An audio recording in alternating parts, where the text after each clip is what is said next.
Nada sabemos do canhão, apenas de sua ferrugem. Quando nascemos, já o encontramos deitado na relva, como os mortos das batalhas. Quem o trouxe para aqui não pensava em nós, mas na morte que está em nós, como a espuma no fim da onda e o canto do galo no fim da noite. Da guerra, só restou esse canhão enferrujado, que pertence a todas as guerras. Os morcinhos, incêndios e estridores sumiram. O vento apagou os gritos e as fogueiras e secou as lágrimas. O homem é tão pouca coisa que o seu martírio cai sempre no esquecimento. O rumor das batalhas se esvai. As gaivotas sobrevoam as atalaias derruídas e os galeões pejados de caixas de açúcar somem no horizonte e a relva se transmuda em mortalha. Não temos memória para guardar o nome do corsário que apresou a nossa caravela. Esquecemos os nomes dos espingardeiros, escopeteiros, arcabuzeiros e mosqueteiros que lutaram, morreram e viraram poeira na poeira de Porto Calvo. O tempo antes da morte cegou os nossos olhos e a nada mais podemos ver, a não ser o que está acima de todas as contemplações. O tempo tapou os nossos ouvidos para que não pudéssemos ouvir o grito que atravessa as celas e os corredores das fortalezas. De todas as riquezas acumuladas, só ficou o dobrão de ouro, escondido na botija do sonho. A mesma ferrugem que cobre o canhão selou os nossos lábios. Já não sabemos falar. Somos pó e medo.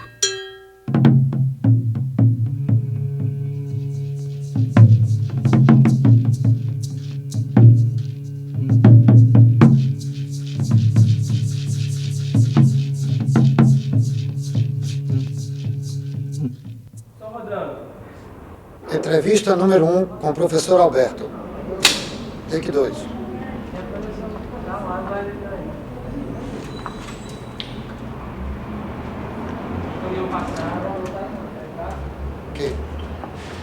Pensamos que para entender e compreender a figura histórica de Domingos Fernandes Calavar, sempre tida na historiografia tradicional entre a disjuntiva de herói ou traidor, é necessário situá-lo na sua conjuntura histórica, tanto no que diz relação à história do continente americano, como também no que diz relação à história da Europa. Nesse sentido, falando do continente americano, podemos dizer que se ele vive entre 1600 e 1635, naquela hora está acontecendo, pelo que diz relação à América do Norte, a invasão, conquista e colonização desse território. Pelo que diz em relação às outras regiões na América do Sul, já temos a queda do Império Azteca, Maia e Inca. E os galeões que partem para a Europa, então, desatam ou provocam uma pirataria no Oceano Atlântico, de tal forma que nem sequer se sabe para onde vão essas riquezas.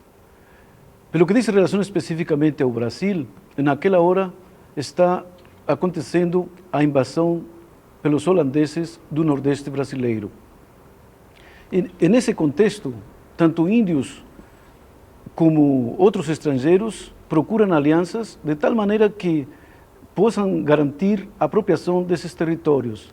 Então, índios apoiam franceses, índios apoiam ingleses, ingleses de alguma maneira se aliam com outros estrangeiros para, de alguma maneira, garantir esses territórios. Pelo que diz em relação ao contexto internacional, deve-se considerar a situação de Espanha e Portugal, que naquela hora vivem o que se denomina uma monarquia dual. Mas evidentemente que Portugal, que tinha como colônia o Brasil, vive de uma maneira irritada essa situação onde Espanha administra seus territórios coloniais. E nesse contexto, então, tanto portugueses apoiam índios como índios apoiam espanhóis, e então nessa invasão de expulsão dos holandeses encontra-se essa controvertida figura de Domingos Fernandes Calabar.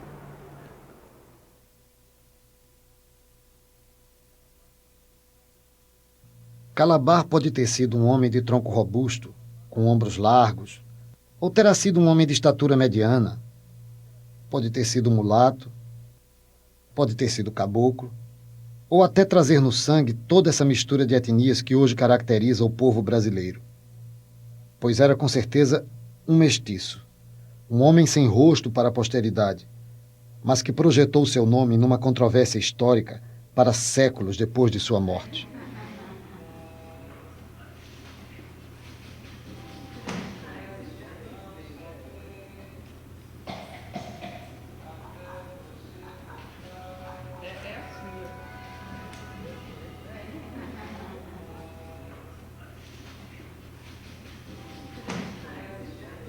Existem muito poucas informações a respeito do tipo físico que teria Calabar. Alguns escritores dizem que ele seria um mulato, outros ainda dizem que ele era um mameluco e outros ainda que ele era um pardo. Então, para que a gente possa reconstituir o tipo físico dele, uma outra maneira a não ser recorrer à nossa imaginação e ao conhecimento dos tipos étnicos. Isso é uma das possibilidades, evidentemente é uma das possibilidades. Existem N possibilidades. Os olhos amendoados, oriental, pele morena, cabelo liso, pouco bigode, pouca barba, cavanhaque, ralo, maçãs do rosto bem largos, nariz meio achatado, lábios grossos, barba crespa, cabelo também crespo, os olhos de branco, nariz de branco, cabelo crespo, a barba mais fechada, pele morena, pele clara, nariz afilado, nariz meio achatado, bigode, cavanhaque, lábios grossos, pele, cavanhaque, cabelo oriental, grosso, crespo, branco, afilado, claro, liso, meio achatado, finos, cavanhaque, bigode, pouca barba.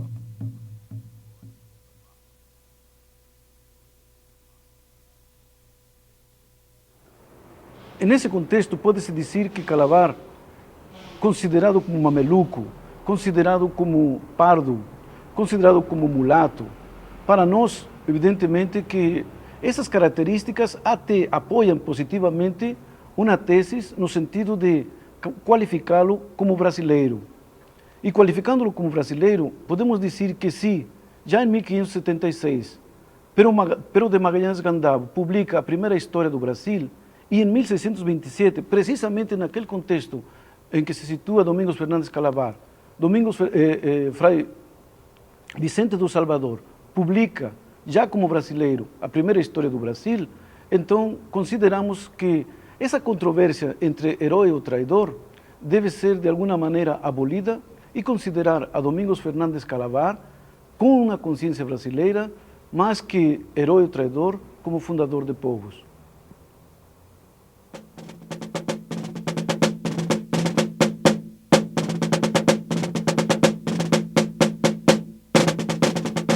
No dia 20 de abril, se introduziu com o inimigo um mulato chamado Domingos Fernandes Calabar, natural de Porto Calvo, capitania de Pernambuco, onde tinha ainda mãe e alguns parentes. Assistiu e serviu ao princípio dessa guerra, e quando o inimigo, a 14 de março, atacou o real, foi ferido de um mosquetaço. Podendo isso acrescentar-lhe o ódio contra aquela gente, antes o desvaneceu e a procurou, quando tal era a sua danada intenção, tendo ele muito valor e astúcia, e sendo mais prático em toda aquela costa e em terra que o inimigo podia desejar. Como nosso general lhe conhecia o talento, sentiu muito esta fuga.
Professor Leonardo Dantas, quem foi Calabar, esse personagem tão controvertido e adjetivado? Primeiro que tudo é um personagem que existiu, né? Quando a gente fala assim, porque muitos personagens estão às vezes só como lenda. Um personagem que existiu era um mestiço e que na época do início do século XVII, ele estava em Pernambuco quando houve a invasão das tropas da Companhia das Índias Ocidentais, naquele fevereiro de 1630. Então, de 1630 a 1635, as tropas locais da União Ibérica, que eram a união de Portugal e Espanha, o Brasil naquela época estava sob a coroa de Espanha, resistiram bravamente através de Matias de Albuquerque, que era nosso comandante, e fizeram como centro de resistência o Arraial do Bom Jesus. De 1630 a 1635, o Arraial resistiu bravamente. Mas com a deserção de Domingos Fernandes Calabar, eu considero um desertor, ele deserta das tropas locais e passa-se para as tropas que estavam tomando conta do território brasileiro, que eram tropas financiadas pela Companhia das Índias Ocidentais, era uma companhia holandesa que tinha o apoio da coroa de Orange-Nassau. Então, Calabar, ele modifica completamente o cenário da guerra. Primeiro que ele era um tropeiro, ele caminhava com suas tropas de burro ao longo de todo esse Nordeste. Ele sabia as trilhas, sabia os portos, sabia os remansos, sabia o curso dos rios e sabia também se comunicar com os povos nativos da região. Isso é, ele se comunicava bem com os tapuias, a nação tapuia, porque ele falava a língua geral. Então, com isso, a língua geral como se chama, seria o dialeto tupi falado pela grande maioria, porque desse dialeto tupi tem vários outros dialetos. Foi uma língua que se tentou, como se chama, unificar ela pelos padres jesuítas. Tanto é que na época, Anchieta, já no século XVI, ele começava um dicionário de língua geral. E Calabar, ele se passa, e com isso aí começa a queda de Igaraçu, Itamaracá, Cabedelo, Rio Grande do Norte, e com isso aí ele passa a ser, vamos dizer, o inimigo mais procurado pelas tropas locais. 24 de março de 1632, persuadiu Calabar que o inimigo nos atacasse logo no dia 24, posto real, por ser quinta-feira santa, em que ele não podia faltar a fazer o papel de Judas, facilitando a fação pelo descuido em que estaríamos nesse dia, divertido nas santas cerimônias. A 14 de maio foi Calabar tentar uma entrada por mar com 400 homens.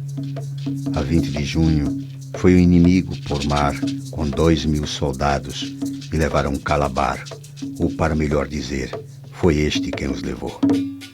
21 de julho de 1633. Calabar não cessava de persuadir o inimigo de que mais entradas fizesse, mais conseguiria seu principal intento. Na época que Calabar aparece na documentação, precisamente para muitos, em 20 de abril de 1632, a Espanha estava em guerra em várias partes do mundo, como o maior império de então. Então, muitas decisões eram tomadas a favor do Socorro de Pernambuco, como tinha na documentação, né? A Guerra de Pernambuco, da capitania de Pernambuco. Mas isso muitas vezes esbarrava na burocracia em Portugal. Os armazéns não tinham como liberar mantimentos, enfim. E acontecia de muitas vezes não chegar a devida logística para a guerra. Porque imagine você, de repente era determinado que da Andaluzia se trouxesse trigo, toucinho, por exemplo, para se mandar para o Arraial Velho do Bom Jesus. E isso passava pelos portos de Viana, primeiro de Biscaia, na Espanha, de Viana, para poder, com alguma sorte, desembarcar no Cabo de Santo Agostinho e por terra ser levado a 1 légua de distância, ou 2 léguas mais ou menos, que era no Arraial do Bom Jesus, Arraial Velho do Bom Jesus. Era um problema do Atlântico, né? E nesse sentido, Calabar aparece como um personagem do Atlântico, não um personagem das Alagoas, de Pernambuco ou sequer apenas do Brasil. Na realidade, ele toma uma posição no exército holandês, uma posição de oficial, porque ele passa a conviver diariamente, inclusive frequentar da mesa, isso é, fazer refeições com os principais chefes holandeses, que na época os exércitos holandeses eram comandados por Van Scop. E este Van Scop vem a ser padrinho de um dos filhos de Calabar, por sinal, Domingos Fernandes Calabar Filho, que é batizado na igreja anglicana de Maurícia. E não só ele, como os outros filhos de Calabar são batizados na igreja anglicana, e com isso aí demonstra, com a presença das pessoas proeminentes que estiveram na cerimônia do batismo, se vê que Calabar tinha um prestígio muito além do que se possa imaginar nos dias atuais, porque todo o Estado-Maior holandês estava presente. Ele não era uma figura apagada. Se você pegar qualquer correspondência de 1633, isso na documentação holandesa, eu não estou nem falando da portuguesa, mas na holandesa, de 1636 a 1635, quando ele é condenado à morte, sempre aparece uma referência a ele, de alguma forma. Claro, algumas coisas muito exageradas, como, por exemplo, viram Calabar, numa madrugada de lua cheia, abriu uma barra a golpes de picão. Quer dizer, é quase plenamente impossível um camarada pegar, assim, 2 metros de Arrecife ou 3 metros, fazer uma barra, abrir uma barra para se passar um navio a golpes de picão. Isso não existe. Eu, particularmente, não acharia isso. E que aprendeu holandês em pouco tempo, talvez em 2 ou 3 dias, não existe, né? Um cara, para aprender holandês, ele precisa de um mínimo de tempo. Ainda mais numa época que não tinha nenhuma gramática normativa. E o cara, bem, a não ser que ele fosse um caso de nenhum gênio, não creio que seria tanto. Esses exageros existem. Agora, que foi uma figura importante, foi. Mudou a sorte pro lado? Não. Mas era importante? Era. Isso aí a gente não tem como negar. Quando ele é preso em Porto Calvo e é supliciado, ele é garroteado, e se chamava o garrote vil, que é a contração da coluna, vamos dizer, do pescoço, contraído a uma estaca, a uma coluna, por asfixiamento. É um enforcamento, mas um enforcamento de outra forma, e que tem seu corpo esquartejado. Os seus filhos vêm receber um soldo da Companhia das Índias Ocidentais, esse soldo mensal que é dado à viúva de Calabar, que residia no Recife, revela um tratamento de oficial para Calabar, que só os oficiais tinham direito a esse apoio. Outra coisa também, Calabar, ele sabia muito, ele tinha muitas informações. É muito conhecida aquela página do Frei Manuel Calado, que pede inclusive a ele para que não revelasse. Então ele também pode ser visto também, a morte dele, a morte tão rápida, um julgamento tão célere, pode ser visto também como uma queima de arquivo. Ele se confessou, né? O Frei Manuel Calado foi o padre que escutou os seus pecados, enfim. Ele é até irônico, ele diz, bem, Mateus de Albuquerque falou o seguinte, não, vá lá, escuta os pecados deles, porque para que sua alma seja salva, já que sua vida não pode ser mais salva. Então, vamos lá. E foi ele faz aquela novela toda de que passou uma hora e ele se arrependeu do fundo de sua alma, dos seus pecados e tal. E ele sai, passa uma hora fora, depois volta o Frei Manuel para escutá-lo de novo. E a confissão durou de 8 horas da manhã até as 3 horas da tarde. Enfim. E ele dizia também que ia dizer, que ia falar, ia delatar algumas figuras luso-brasileiras que não era gente pequena, que tinha participado, que tinha traído os luso-brasileiros, o Matias de Albuquerque. E aí o Frei Calado parece que chega e fala para Matias de Albuquerque, o Matias de Albuquerque não, prefere não ouvir e tal. É uma história dessa, só sei que ele é arrancado por um destacamento de soldados italianos aqui, napolitanos, no meio da noite, e é garroteado e é escortejado. E não é sequer enterrado.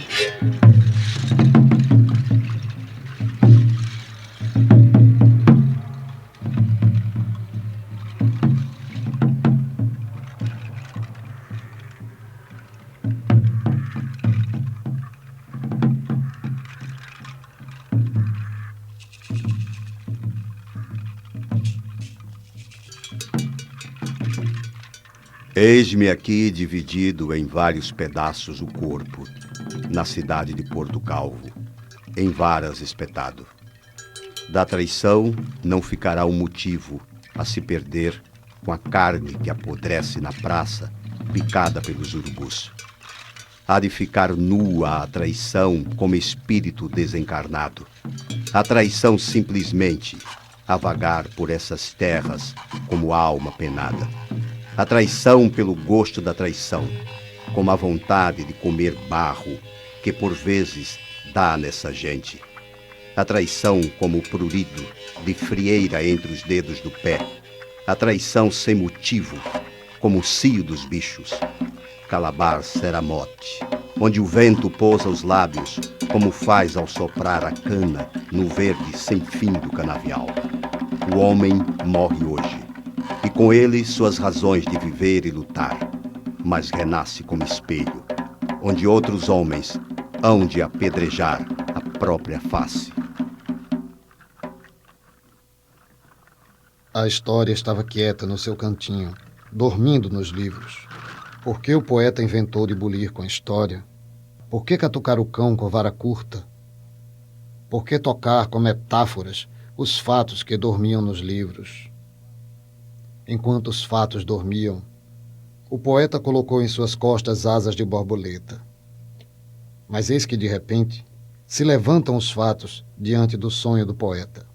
Agitando as costas, se desfazem das asas finas e avançam rosnando contra a palavra do poeta. O poeta não sabia que os fatos haviam sido domados como cães de guarda para defender a história da quimera dos homens e da metáfora do poeta. A minha preocupação em relação à figura de Calabar é a preocupação de um poeta alagoano que tem uma relação tensa com a sua terra, uma relação de amor e ódio, né? Essa relação tensa de uma pessoa que sempre teve uma série de restrições à estrutura de dominação secular aqui em Alagoas. Eu acho que a figura de Calabar, mitificada, ela é uma projeção semelhante ao mecanismo de defesa que a psicanálise explica, o mecanismo de defesa do ego, da projeção, só que ao nível coletivo, é uma projeção de algo que existe na própria sociedade e que a sociedade rejeita, né? A traição que existe na sociedade é projetada num mito, né, que é a figura de Calabar.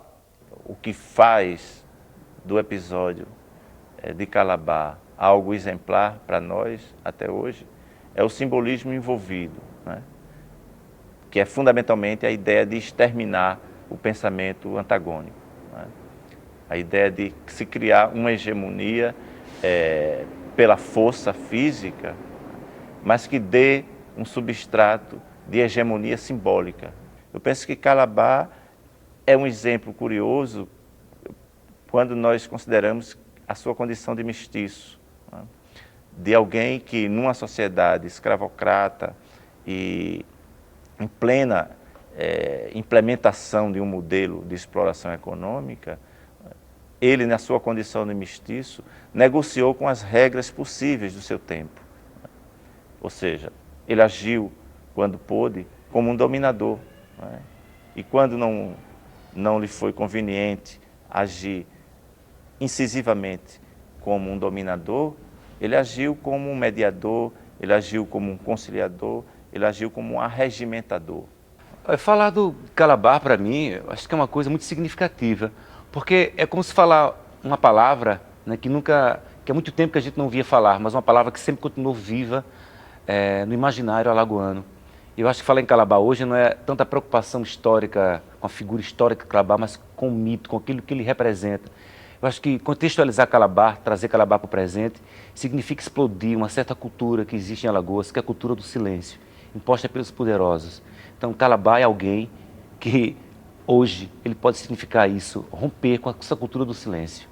O traidor do Brasil não tem jeito para colocá-lo. Primeiro, o Brasil era uma colônia portuguesa. Segundo, português não tinha rei. O rei de Portugal morreu nas areias do deserto do Saara, que foi Dom Sebastião.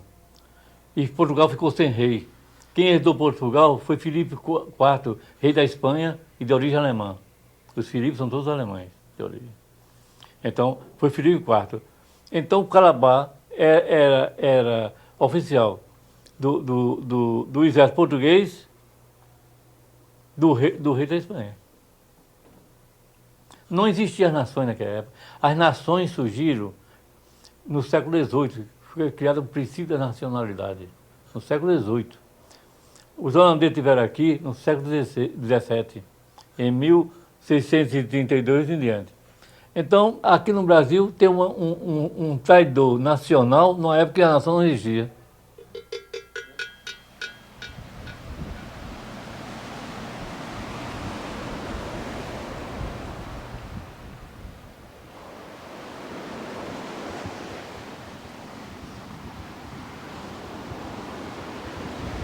Até o final do século XIX, ou seja, até o período monárquico, você, em Alagoas, identifica uma produção historiográfica que, de maneira geral, vai colocar a posição de Calabar como uma posição de um traidor. Essa posição ela é muito interessante a partir do ponto de vista do qual eles trabalham, inclusive porque todos os historiadores que vão produzir nesse período são historiadores que estão atrelados ou ao Instituto Histórico ou a algum órgão do Estado monárquico, que é um Estado que está atrelado em última instância, a uma dinastia portuguesa, certo? Nesse sentido, no final do século XIX, 1897, 1898, 1901, 1902, já no período republicano, você tem não só historiadores, mas publicistas, você tem jornalistas, você tem homens políticos que começam a se empenhar em construir personagens significativos para uma nova história do Brasil. Que nova história é essa? É a história de um Brasil republicano. O Brasil República precisa construir uma tradição que anteceda a República e uma tradição que remeta, digamos assim, a um período que é antes da República. Ora, quem poderiam ser esses grandes heróis nacionais? Um se destaca muito claramente em nível nacional, é o Tiradentes, certo? Um outro, que é uma hipótese que eu estou colocando, que se destaca em nível regional, particularmente para esse Nordeste açucareiro e mais especificamente para Alagoas, é a figura do Calabar.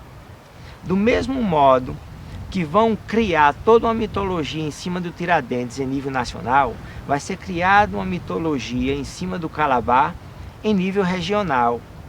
A partir daí, a figura do Calabar começa a se transmudar de um traidor em um herói.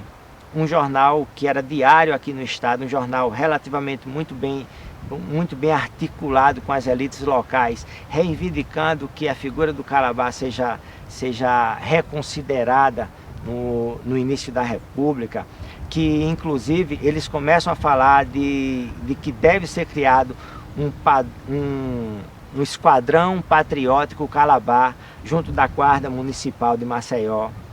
E eles reivindicam que, por dever de justiça, o Calabar deve começar a ser chamado, o Calabar deve ter uma praça com o seu próprio nome para reparar toda a injustiça que foi feita com relação à sua figura durante esses 300 anos.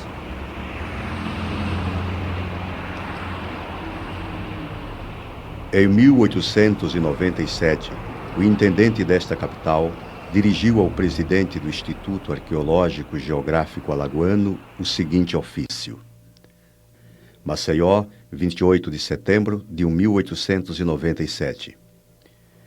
Tendo o Conselho Municipal desta capital de resolver sobre a petição que lhe foi dirigida pela colônia alagoana, residente na capital federal, no sentido de ser colocado em uma das nossas principais ruas o nome de Domingos Fernandes Calabar, o que equivale a considerar este nosso patrício como um vulto proeminente e distinto patriota. Em vista deste ofício, submetido ao Instituto em sessão ordinária, abriu-se discussão sobre o assunto.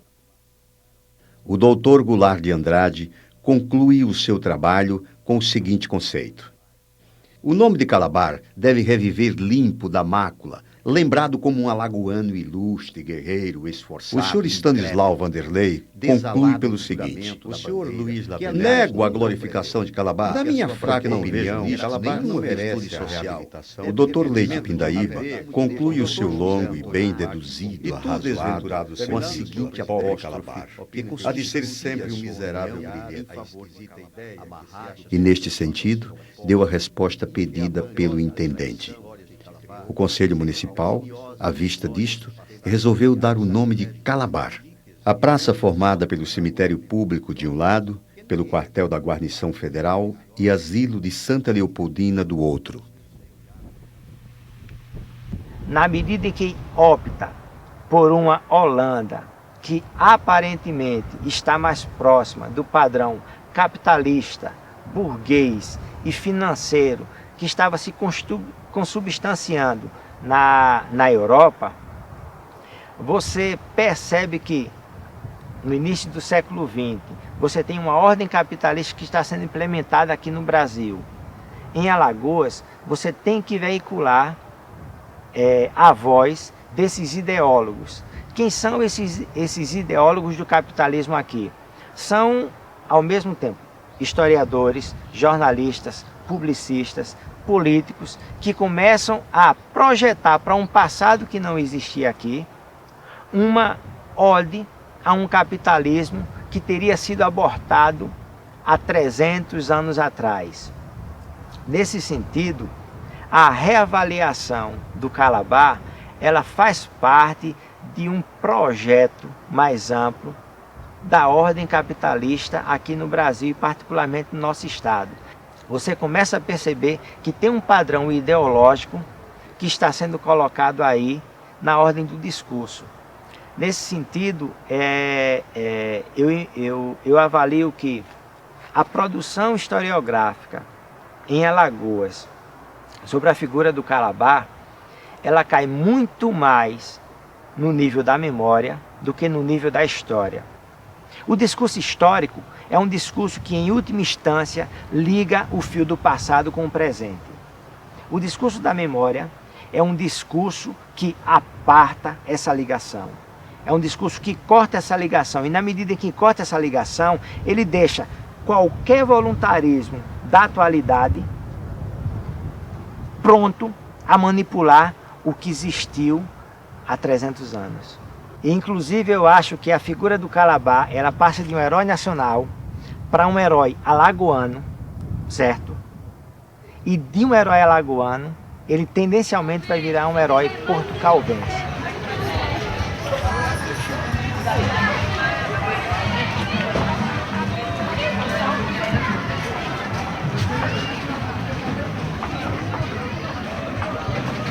O negócio vai ser novo, moço. Calabar foi um grande estrategista militar, munido de ideais patrióticos. Ele mudou de bandeira que acreditava que os holandeses eram, dentre os demais invasores, o mais indicado para dirigir a colônia Brasil nos anos 600. Isto é, o Brasil pertencia a Portugal e estava sob o domínio espanhol. Aquilo ali são fotografias, são gravuras. Mostrando, veio residência de Ângela Álvares, da mãe do Calabar, da Índia, e depois recebeu aqui o Maurício Nassau, quando veio em 1637, rendeu o exército aqui, foi hospedado nessa casa, que hoje chama Casa da Cultura. Calabar está onde não está. Mora na ferrugem do canhão, na alvorada dos galos e na ferradura dos cavalos. No veneno das lacraias e no branco das cambraias. Nos asilos, onde os loucos cantam ao cair da noite. Mora no dobrão de ouro das botijas escondidas, na cama dos amantes e nas tigelas quebradas. Mora na vela rota do galeão, na pólvora do arcabouço, no pus do purulento, na vara do vereador e no cume azul do vento. Mora no mel das abelhas e na grade das cadeias. Vive na farinha de água e no pão dos pesadelos. Está no touro dos circos e nas espinhas dos peixes, entre os bichos das florestas e a água fria das cisternas, nas escamas das tainhas que bebem ilhas errantes, nos canhões enferrujados, nas telhas enegrecidas pelas chuvas sucessivas.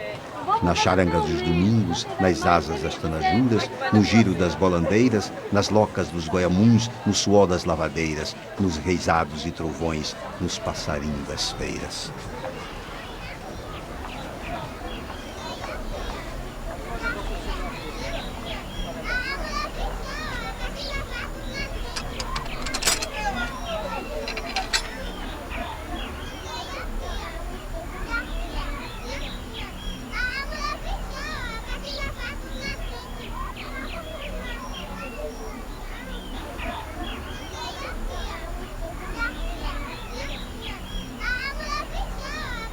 Segundo os historiadores, falaram que Engenho Boa Vista, que é o que a gente está, que é o chamado Engenho Estaleiro, e o Engenho Comandatuba e o Engenho Escurial pertencia à mãe de Calabar. Petrúcio, e essa casa aqui? O que você sabe dessa edificação que a gente está entrando agora? Olha, essa edificação é tida como, por exemplo, a senzala, né? A senzala. Quer dizer que era uma senzala? Era uma senzala. E, posteriormente, claro, ela foi utilizada para se fazer o engenho da fabricação de cachaça.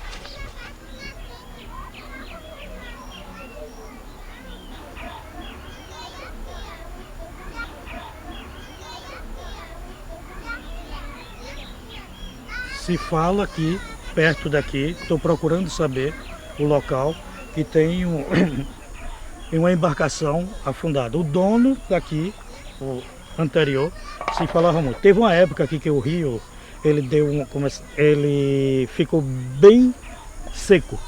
Inclusive se viu o mastro dessa embarcação. Vamos tentar, com essa nova tomada que estamos querendo que vá à frente, tentar resgatar, tirar esse barco e colocar no museu.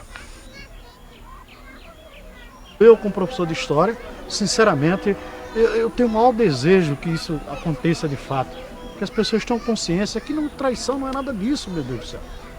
Isso foi um pano de fundo que os portugueses, ou seja lá quem for, que quis macular a ideia de um homem que teve os ideais de liberdade.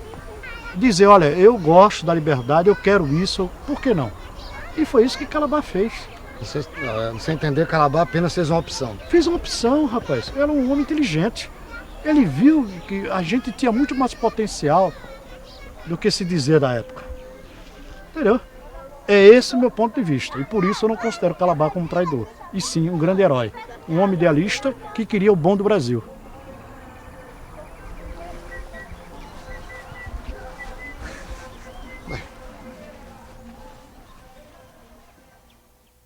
Não se tem nenhum documento de propriedade que narrem a propriedade de qualquer engenho a Calabar. Ele não era um senhor de terras. Pelo menos até hoje não se tem nenhum documento. Quanto a ele ter a erudição dele, também não se tem nenhum documento, não se conhece nenhuma carta, não se conhece nada escrito por Calabar. Então, vamos dizer, documento da época não é aquilo que construíram num imaginário, porque as coisas aconteceram depois que criou-se o imaginário em torno de Calabar. E com isso aí surgiram as lendas e surgiram a chamada história oral, que nem sempre condiz ou revela a verdade. E essas cartas que atribuem a Calabar, uma carta de Matias de Albuquerque, que solicita a volta dele ao serviço de El Rei, e tem uma carta que seria a resposta de Calabar. Essa história de Calabar tem tanta mentira no meio, tanta invenção no meio, porque essa é uma carta como essa aí, estaria hoje nos arquivos da Espanha, da Holanda, estaria nos arquivos da Alemanha. Como estão as fotos que eles bateram, as pinturas que eles fizeram, não está tudo lá. E nos arquivos espanhóis não tem nada. Ninguém descobriu nada, nem carta nenhuma, nem de Calabar, nem de Matias Albuquerque. E Matias não era homem de escrever carta. Matias Albuquerque era o cão do terceiro testamento. Não era manso, não. Aqueles Matias eram bravos. Se você lê o que eles fizeram na Índia... Eu não conheço essas cartas. Eu não conheço essas cartas. Conheço apenas a carta que está em Simancas, que é a carta de Matias de Albuquerque comunicando o rei de Espanha a execução de Calabar. Na carta para o rei de Espanha ele diz: filo em pedaços. Depois da restauração portuguesa, quando os portugueses reocupam o território que antes já tinha sido conquistado pelos holandeses, vai acontecer a chamada querela dos engenhos. O que é a querela dos engenhos? É uma querela em que vai se discutir quem tem direito ou não a ser dono dos territórios que foram ocupados durante o tempo pelos holandeses. As pessoas que ficaram aqui e resistiram aos holandeses, as pessoas que ficaram aqui e optaram por ficar do lado dos holandeses, ou as pessoas que abandonaram seus terrenos e voltaram depois que os holandeses foram embora. Essa querela dos engenhos, ela vai ser fundamental para se reconfigurar o poder de mando local aqui no Nordeste de maneira geral, em Alagoas particularmente, na segunda metade do século XVII. Quando isso vai ser resolvido, é que você começa a montar um discurso sobre essa memória. Inclusive, o próprio discurso que vai sendo montado naquele momento é um discurso que refaz nas palavras, no texto, todo o intricado das negociações que vão sendo feitas com esses senhores de engenhos absenteístas, que foram para a Bahia e que retornaram depois que os holandeses foram embora. Certo? A figura do Calabar, nesse sentido, ela vai ter, digamos assim, 50 anos, 70 anos de paz. Só depois que essa querela vai ser resolvida, é que as pessoas começam a manipular a figura de Calabar como a figura de um traidor. Obviamente, quando você diz que a figura de Calabar passa a ser representada como a de um traidor, você já sabe que ganhou nessa querela dos engenhos. E a figura do Calabar só vai ser recuperada como a figura de um herói mais na frente. Mas tanto essa figura anterior de um Calabar traidor, quanto essa figura posterior de um Calabar herói, ela não condiz com o que realmente foi o papel do Calabar naquele período. O Evaldo vai dizer isso, o Evaldo Cabral, certo? Ele vai dizer que criar em Calabar a figura de um herói nacional, e não só no Calabar, mas inclusive, por exemplo, nas duas batalhas de Guararapes, que fizeram com que os holandeses efetivamente fossem expulsos do território, você criar ali o germe de um exército nacional, você está criando um anacronismo ali, porque não existia nação. Você tem um bando de pessoas que no máximo estão lutando por um pedaço de terra. que no máximo estão lutando por um naco de liberdade. Eles não estão lutando por uma nação. O Calabar, do mesmo modo, não lutava por uma nação. Isso eu estou absolutamente convicto. Alagoas surgiu em 1817, quando essa região, os senhores dirigentes dessa região, traíram a Revolução Pernambucana de 1817. Que foi o ouvidor Batalha quem mandava rasgar os manifestos da Revolução Pernambucana e que regimentou tropas fiéis a Dom João VI para se contrapor à Revolução Pernambucana. E esse estigma permaneceu tão forte que em 1824, quando houve a Confederação do Equador, tá? Alagoas era os portos de Alagoas que recebiam as tropas imperiais que iam reprimir Pernambuco. E em 64, quando houve o golpe militar, Alagoas era uma cunha reacionária entre Pernambuco e Sergipe. Calabar, eu acho que é uma projeção coletiva. A traição como traço da identidade das elites alagoanas tem que ser pesquisada devidamente em 1817. Não é à toa que os fatos acontecidos nessa época são esquecidos, né, pela historiografia de louvação, né, que é feita aqui em Alagoas. Né? As elites buscam um heroísmo no passado que não existe. Então daí essa coisa fofa, essa alagoanidade fofa, né, estimulada nos últimos governos aqui em Alagoas, sobretudo. Então, o Nogórdio não é Calabar.